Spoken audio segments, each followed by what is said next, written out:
Hey guys, Geordie from Vhedia here, just showing you how to do a H4 globe install. These are pretty easy. They're the most common of globes from like the late 80s up until early 2000s. Some newer cars are still using them today. These are just a 3-pring globe. So we've got our Vhedia H4 LED conversion kit, and you can see against the wall that we've got the yellow light, and we're going to change these. So what we're going to do is we're going to first go into your engine bay, and there's going to pull a rubber at the rubber boot just to loosen it up a little bit. I will take this out so that you can see it. Guys, you also probably want to make sure that you're wearing gloves as well and take off any rings or watches. So that's our rubber boot. Or your dust protector in there as well. Then we are going to remove the plug. Now if you can see in there, so you can see then that's your 3 electrical wire that's going back into your globes. There is like a clip that's on the back of it that you just need to apply pressure, and then it will release and come out. So if you can see that wire there, and then you'll be able to remove your H4 globe. So then we've got the 3 prongs.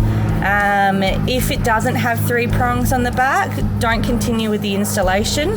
Send us a picture of your globe. Sometimes the part number is on the top saying H4 or whatever the part number is, or on the back. So the reason we want to wear gloves, especially when we're removing halogen globes, is because we have natural oils on our fingers, which when pressed can leave a mark, which will then cause it to burn and blow the globe. This is still a good globe, so I'll keep that as a spare, which is why I'm wearing gloves. As you can see as well, I'm just matching up where the holes are going to go and those little tabs are, so that we can put it back into the same section to replace it. Okay, so what I've done is I've matched up the tabs with the original, just popped that tab back over and into, you'll feel it where it catches on the original. So it might be a bit hard to see, but the tab where the clips back in is at the bottom, and you just apply a bit of pressure and pull it back a little bit and it will go into place, and then we can make sure that it is straight and that it is in correctly. So you can see our 3 prongs, and we're just going to match it with the converter there for the LED.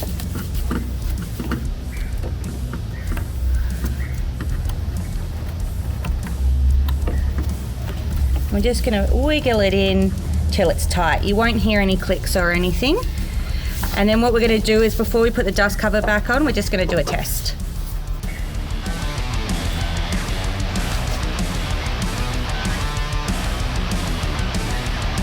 Alrighty. Got both lights in now. This one was a little bit tricky because the battery was in the way. I was still able to get my hands in there, but sometimes if yours is in a tricky spot, sometimes it's easier to remove the battery. Just get that out of the way.